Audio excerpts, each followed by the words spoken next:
নমস্কাৰ অসমবাসী ৰাইজ, কি খবৰ? সকলোকে নৱবৰ্ষৰ শুভেচ্ছা জনাইছোঁ। আহিবলগীয়া দিনখিনি যাতে আপোনালোকৰ সকলোৰে শুভ হওক, তাৰে কামনাৰে আপোনালোকৰ মাজত আজি ভিডিঅ'টো আৰম্ভ কৰিছোঁ আৰু জনাব বিচাৰিছোঁ অৰুণোদয় আঁচনিলৈ আহিছে ভাল খবৰ। লাখ লাখ মহিলাৰ একাউণ্টত সোমাব যিহেতু এবাৰ 1250 টকা। তো কোনে কোনে লাভ কৰিব এই 1250 টকা? আপুনি পাবনে নাপায়? আৰু যিসকলে ফৰ্ম জমা কৰিলে, মানে আপোনালোকে ডকুমেণ্ট জমা কৰিলে, এবাৰ আপোনালোকে 10 তাৰিখে কিস্তি পাবনে? নে আপোনালোকক কেতিয়া দিয়া হ'ব কিস্তি? আৰু আপুনি কেতিয়া আপোনালোকৰ ফাইনেল লিষ্ট ওলাব? তো সবিশেষ আজিৰ এই ভিডিঅ'টোত আপোনালোকক জনাব গৈ আছোঁ। তো গতিকে ভিডিঅ'টো কোনো স্কিপ নকৰি শেষলৈকে চাই থাকিব। তো বলক ভিডিঅ'টো আৰম্ভ কৰোঁ। Welcome to my channel good luck আছে। তো গাইজ, সকলোৱে জানে যিহেতু অৰুণোদয় প্ৰশেষ শেষ হৈ গ'ল আৰু অৰুণোদয় প্ৰশেষত যিহেতু বহুখিনিয়ে মহিলাই যিহেতু মানে ফৰ্ম জমা কৰিছে, মানে আপোনাৰ ডকুমেণ্ট জমা কৰিছে। তো ডকুমেণ্ট জমা কৰাৰ ক্ষেত্ৰত যিহেতু সেই ডকুমেণ্টখিনি যিহেতু এতিয়া ভেৰিফিকেশ্যন কৰা হৈছে, মানে ভেৰিফিকেশ্যন কৰা হ'ব আপোনাৰ অফিচত যিহেতু গুচি গৈছে। আৰু সেই ফৰ্মখিনি, সেই ডকুমেণ্টখিনি ভেৰিফাই কৰি এবাৰ যিসকল যোগ্য মহিলা আছে সেই যোগ্য মহিলাসকলকহে দিয়া হ'ব অৰুণোদয় আঁচনি। কোনে কোনে লাভ কৰিব এই অৰুণোদয় আঁচনিৰ ধন? এবাৰ যিহেতু আপোনালোকক চৰকাৰে যিহেতু জনাইছে যে বহুতৰে নাম কৰ্তন হ'ব, কিন্তু আপোনাৰ নাম কৰ্তন হৈছে নে নাই আপুনি কেনেকৈ গম পাব? তো তাৰ কাৰণে আপুনি কি কৰিব লাগিব? চাওক, আপুনি যদি পূৰ্বতে এজন পুৰণি হিতাধিকাৰী হয়, আপুনি যদি অৰুণোদয় আঁচনিৰ ধন লাভ কৰি আছিলে, তো মাজতে আপোনাৰ কিস্তি বন্ধ হৈ গৈছে, তেতিয়াহ'লে আপোনালোকক যিহেতু নতুনকৈ ডকুমেণ্ট জমা কৰিব দিয়া হৈছিলে অৰুণোদয় প্ৰশেষত, তো গাঁও সভা অনুষ্ঠিত কৰা হৈছিলে। সেই গাঁও সভাত যিসকলে মানে ডকুমেণ্ট জমা কৰিছে সেইসকলৰ যিহেতু অৰুণোদয় আঁচনি হ'ব, কিন্তু আপোনাৰ যিটো ইনকামৰ ওপৰত ভিত্তি কৰিহে আপোনাক অৰুণোদয় আঁচনি দিয়া হ'ব। আৰু আপোনালোকক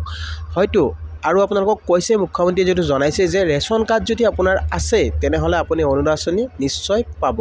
কিন্তু ইয়াৰ মাজতে যিহেতু কিছুমান আপোনালোকক কথা কৈ দিওঁ, যিহেতু অৰুণোদয় আঁচনি সকলোৱে লাভ নকৰে, কিয়নো যিসকল একেবাৰে আৰ্থিক অৱস্থা বেয়া, যদি আপোনাৰ 2 লাখতকৈ যদি ইনকাম কম হয় তেনেহ'লেহে আপুনি অৰুণোদয় আঁচনি পাব। আৰু আপোনালোকক যিটো জনাব বিচাৰিছোঁ, ৰেচন কাৰ্ড আপোনালোকৰ ঘৰত কেইখন আছে? আপোনালোকৰ ঘৰত যদি 3খন বা 4খন যদি আপুনি ৰেচন কাৰ্ড লৈ বহি আছে, বা আপুনি যদি 4খন ৰেচন কাৰ্ডৰে যদি আবেদন কৰিছে, তেনেহ'লে কিন্তু আপোনাৰ নামটো কৰ্তন হ'ব পাৰে। কিয়নো আপোনালোকৰ ঘৰত এখন ৰেচন কাৰ্ডতহে দিয়া হ'ব এজন হিতাধিকাৰী, কিন্তু আপোনালোকৰ 4জনকৈ যিহেতু মানে আপোনাৰ পৰিয়ালে লাভ নকৰে, তো আপোনালোকৰ ঘৰৰ পৰা এখন ৰেচন কাৰ্ড হ'ব লাগিব আৰু আপোনাৰ এজন হিতাধিকাৰী হ'ব লাগিব। যদি 3-4জন হয় তেনেহ'লে আপুনি নাপাব। আৰু মোক আৰু এজনে যিটো কমেণ্ট কৰি জনাইছে যে শাহুমাৰ নামত যিটো মানে অৰুণোদয় আঁচনি আছে অলৰেডি, কিন্তু বোৱাৰীকৰ নামো যিহেতু ৰেচন কাৰ্ডত আছে, যদি আবেদন কৰে পাবনে নাপায়? চাওক, তেনেকুৱা হ'লে আপোনালোকে লাভ নকৰে, কিয়নো আপুনি যদি শাহুমাই যদি লাভ কৰি আছে হয়তো অৰুণোদয় আঁচনি বন্ধ হৈ যাব পাৰে। কিন্তু তাৰ কাৰণে আপোনালোকক মই যিটো জনাব বিচাৰিছোঁ, আপোনাৰ ৰেচন কাৰ্ডখন বেলেগকৈ হ'ব লাগিব। আৰু ৰেচন কাৰ্ডখন আপোনাৰ এনেকুৱা হ'ব লাগিব, আপোনাৰ ছেপাৰেটকৈ আপোনাৰ হাজবেণ্ড ৱাইফৰ নাম থাকিব লাগিব আৰু আপোনাৰ পৰিয়ালৰ ল'ৰা ছোৱালীৰ নাম থাকিব লাগিব। তাৰপিছতহে আপুনি তেনেকৈ অৰুণোদয় আঁচনি পায়। কিন্তু আপোনাৰ যদি শাহুমাৰ লগত যদি লাগি থাকে নামটো, তেনেহ'লে আপুনি নাপাব আৰু আপুনি আবেদন নকৰিব। আবেদন কৰিলে আপোনাৰ নামটো যিটো কৰ্তন হৈ যায়। তো তেনেকুৱা যিহেতু হৈছে, আৰু তেনেকুৱা যিসকলে কৰিছে তেখেতসকলৰ নাম যিহেতু কৰ্তন হ'ব পাৰে যদি সেই ভুলটো কৰিছে। আৰু যদি সেই ভুলটো কৰা নাই তেনেহ'লে আপোনালোকৰ নামটো আহিব। আপুনি যদি ছিংগুলকৈ থাকে বা আপোনাৰ পৰিয়ালৰ যদি ধৰক ৰেচন কাৰ্ড এখনেই হয় আৰু যদি আপুনি এজনে হিতাধিকাৰী হয়, তেনেহ'লে আপুনি নিশ্চয় লাভ কৰিব পাৰিব। আৰু আপোনাৰ ৰেচন কাৰ্ডখন থাকিলে হ'ল, আৰু আপুনি কোনো ধৰণৰ ডকুমেণ্টছ আপুনি দিব নালাগে। তো আপোনাক চৰকাৰে যিটো কৈছে যে ৰেচন কাৰ্ড থাকিলে পাব, কিন্তু আপোনালোকৰ ঘৰৰ পৰা যিটো পৰিয়ালৰ পৰা এজনে হ'ব লাগিব, মানে এজন হিতাধিকাৰী এখন ৰেচন কাৰ্ড, যিটো মুখ্যমন্ত্ৰীয়ে যিটো আপোনালোকক স্পষ্টকৈ যিটো কৈ দিছে।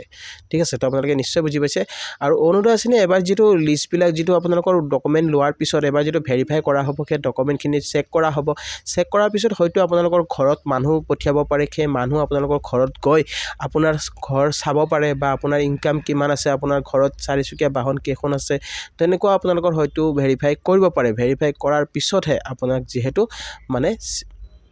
মানে বাছনি কৰা হ'ব, তাৰপিছতহে আপোনালোকক দিয়া হ'ব অৰুণোদয় আঁচনি। আৰু ধনী ঘৰৰ যিবিলাক পৰিয়াল আছে, আগতে যিবিলাক ধনী মানুহে যিটো অৰুণোদয় আঁচনি লাভ কৰি আছিলে, যিটো মুখ্যমন্ত্ৰী মামাই যিটো কৈছে যে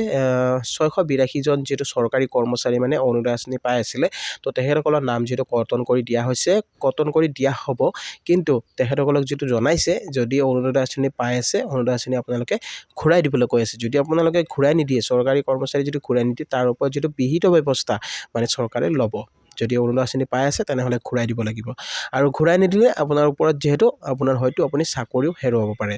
তো সেই কথাটো যিটো মামাই স্পষ্টকৈ জনাইছে আৰু যিসকলে পাই আছে সেইসকলে ইতিমধ্যে যিটো ঘূৰাই দিছে 682 যিহেতু অৰুণোদয় আঁচনিৰ হিতাধিকাৰী কমি যাব যিহেতু তেখেতসকলৰ নাম কৰ্তন অলৰেডি হৈ যাব তো তেখেতসকলে অৰুণোদয় আঁচনিৰ পৰা বঞ্চিত কিন্তু এবাৰ কথাটো হৈছে কি বহুতো দুখীয়া শ্ৰেণীৰ নাম যিহেতু মানে কৰ্তন হৈছে আগতে তো তেনেকুৱা যিটো দেখিবলৈ পোৱা গৈছে সেই কৰ্তন হোৱা মহিলাসকলে এবাৰ কিছু সকাহ পাব কেনেকৈ জানে না আপোনালোক যেটো জনাব বিচাৰিছো যদি আপুনি আগতে কিস্তি বন্ধ হৈ আছিল বা আপুনি যদি অৰুণোদয় আঁচনিৰ যোগ্য হৈও যদি আপুনি পোৱা নাছিলে তেনেহলে আপুনি যদি এবাৰ নতুনকৈ যদি আবেদন কৰিছে বা আপুনি যদি ফৰ্ম দিছে মানে ডকুমেন্ট জমা দিছে তেনেহলে আপোনাৰ নামটো আহিব পাৰে এবাৰ আপোনালোকে নামটো আহিলে আপুনি অৰুণোদয় আঁচনি লাভ কৰিব আৰু এবাৰ দুখীয়া শ্ৰেণীৰ লোকেহে লাভ কৰিব অৰুণোদয় আঁচনি কিন্তু ধনী ঘৰৰ মানুহ যেটো অৰুণোদয় আঁচনি নাপায় চৰকাৰে যেটো এটো ফাইনালি ঘোষণা কৰি দিছে আৰু কৈছে যে মামাই কৈছে যে যিবিলাক দুখীয়া শ্ৰেণীৰ লোক আছে সকলো দুখীয়া শ্ৰেণীৰ লোককে দিয়া হ'ব দুখীয়া লোকক দিয়া হ'ব অৰুণোদয় আঁচনি আৰু যিবিলাক যোগ্য হিতাধিকাৰী হ'ব সেইসকলে লাভ কৰিব অৰুণোদয় আঁচনি আৰু এতিয়া কথাটো এনেকুৱা হৈছে ৰেচন কাৰ্ড কিছুমান হিতাধিকাৰী যেটো মানে এতিয়াও পোৱা নাই তো ৰেচন কাৰ্ড পালে যেটো মামাই অৰুণোদয় আঁচনি দিম বুলি কৈছিলে তো এনেকুৱা সময় হৈ গৈছিলে মানে অৰুণোদয় আঁচনি ইফালে গাঁও সভা হৈ আছে আৰু ইফালে ৰেচন কাৰ্ড বিতৰণ কাৰ্যসূচী হৈ আছে তো তাৰে ক্ষেত্ৰত যেটো কিছুমানে ৰেচন কাৰ্ড মানে পলমকৈ পাইছে তো তাৰ কাৰণে আবেদন কৰিব পৰা নাছিলে তো এতিয়া মোক বহুতে কমেন্ট কৰিছে যে ৰেচন কাৰ্ডটো মোৰ পোৱা দেৰি হ'ল কিন্তু অৰুণোদয় আঁচনিটো আবেদন কৰিব পাৰিম নে নোৱাৰিম সো তাৰ কাৰণে আপোনালোকক যেটো মই এটা কথা ক'ব খুজিছো আপোনালোকে যদি অৰুণোদয় আঁচনি ল'ম বুলি ভাবিছে তেনেহলে আপুনি মেম্বাৰৰ সৈতে যোগাযোগ কৰক আপোনাৰ অঞ্চলত মেম্বাৰ কোন আছে আপোনাৰ গাঁৱত তেখেতৰ লগত আপুনি যোগাযোগ কৰিব আৰু তেখেতৰ ওচৰত যাব আপুনি আপোনাৰ ৰেচন কাৰ্ডখন লৈ যাব আৰু আধাৰ কাৰ্ড আপোনাৰ আৰু বেংকৰ পাছবুক যদি তেখেতে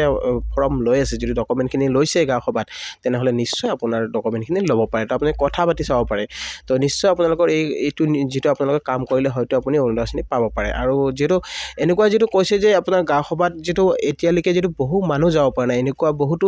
লোক আছে যেটো মানে এতিয়ালৈকে গাঁও সভাত যাব পৰা নাই বা ফৰ্ম যেটো ডকুমেন্ট জমা কৰিব পৰা নাই তো তেনে ক্ষেত্ৰত যেটো অৰুণোদয় আঁচনি বহুতো মহিলা যেটো বঞ্চিত হ'ব ইয়াৰ পৰা যদি তেনেকুৱা হয় তো তেনেকুৱা যেটো কোনো হেৰি নাই আপোনালোকে এবাৰ মেম্বাৰৰ লগত যোগাযোগ কৰি ল'ব যিবিলাকে ধৰক ডকুমেন্ট দিব পৰা নাই আপোনালোকে মেম্বাৰৰ লগত কথা পাতি ল'ব যদি তেখেতে ফৰ্ম লয় নিশ্চয় আপোনালোকৰ ডকুমেন্ট ল'লে আপোনাক যেটো অৰুণোদয় আঁচনি আপুনি পাব পাৰে আৰু আপোনালোক জনাব বিচাৰিছো অৰুণোদয় আঁচনি এতিয়ালৈকে যেটো কোনো ধৰণৰ ফৰ্ম দিয়া হোৱা নাই আৰু ফৰ্ম আপোনালোকক ইয়াৰ এখন যেটো ফাইনেল লিষ্ট ওলাব যিবিলাক আপোনাৰ ডকুমেন্ট লোৱা হ'ল সেই ডকুমেন্টৰ ওপৰত আপোনাৰ সিলেকশন কৰি এখন ফাইনেল লিষ্ট ওলাব সেই লিষ্টখনত আপোনালোকৰ যদি নামটো আহি যায় তেনেহলে আপুনি অৰুণোদয় আঁচনি পাব আৰু ফাইনেলি আপোনালোকক যিবিলাক যোগ্য হিতাধিকাৰী হয় সেই যোগ্য হিতাধিকাৰী সকলকে দিয়া হ'ব অৰুণোদয় আঁচনি এবাৰ যেহেতু যোগ্য বাছনি কৰা হ'ব যিসকল যোগ্য হ'ব আৰু জনাব বিচাৰিছো যে 20 লাখ যেহেতু নতুনকৈ যেহেতু হিতাধিকাৰী লাভ কৰিব অৰুণোদয় আঁচনি আৰু মামাই যেহেতু ইতিমধ্যে কৈছে যে 40 লাখলৈকে যেহেতু দিয়া হ'ব তো 40 লাখ যেহেতু আপোনাৰ গাঁও অঞ্চলৰ পৰা যেহেতু 10,000 কৈ আপোনালোকক সিলেকশন কৰা হ'ব আৰু বহুতৰ নাম হয়তো ৰিজেক্ট হ'ব পাৰে কিছুমান ধনী মানুহ যেটো ফৰ্ম জমা দিছে যদি সেই ধনী মানুহৰ লিষ্টত যদি আপুনি ধনী মানুহ হয় বা আপোনাৰ যদি আৰ্থিক অৱস্থা একেবাৰে ভাল আপুনি 4 লাখতকৈ অধিক ইনকাম কৰি আছে তেনেহলে আপুনি নাপাব যেটো আপুনি আশা কৰি লাভ নাই তো তেনেকুৱা লোকসকলে নাপায় আৰু সেইবিলাক সিলেকশন কৰিহে যেটো অৰুণোদয় আঁচনি লিষ্ট প্ৰকাশ কৰা হ'ব আৰু সেই প্ৰকাশ মতে আপোনালোকৰ নাম যেতিয়া আহিব তেতিয়া হলে আপুনি অৰুণোদয় আঁচনি নিশ্চয় লাভ কৰিব আৰু জনাব বিচাৰিছো মোক যেটো কমেন্ট কৰি জনাইছে যে অহা 10 তাৰিখে অৰুণোদয় আঁচনি লাভ কৰিব নে নকৰে তো মামাই আজিলৈকে যেটো কোৱা নাই যে আপোনালোকে অৰুণোদয় আঁচনি আবেদন চলি থকাৰ বাবে যেটো 10 তাৰিখে অৰুণোদয় আঁচনি দিয়া নহব তেনেকুৱা বুলি কোৱা নাই প্ৰতিটো মাহৰ যেটো 10 তাৰিখে অৰুণোদয় আঁচনি ধন মুকলি কৰা হয় তো 10 ৰ পৰা 11 12 তাৰিখৰ ভিতৰত আপোনাৰ মুকলি কৰা হয় আৰু এবাৰো আপোনালোকে 10 তাৰিখে অৰুণোদয় আঁচনি লাভ কৰিব আপোনালোকে নিশ্চিত থাকক আপোনাৰ যদি সকলো ঠিকে আছে তেনেহলে অহা 10 তাৰিখে আপোনাৰ পইচা সোমাব আপোনাৰ টেনচন কৰাৰ কোনো দৰকাৰ নাই তো গাইজ আই হোপ আপোনালোকে নিশ্চয় ভিডিওটো বুজি পালে তো আজিৰ ভিডিওটো আপোনালোকক এইখিনি জনাব বিচাৰিছিলো আৰু ভিডিওটো চাই কেনেকুৱা পালে জনাব ভিডিওটো চাই যদি ভাল পাইছে তেনেহলে এটা লাইক আৰু শেয়াৰ কৰি দিব নাপাহৰিব আৰু লগতে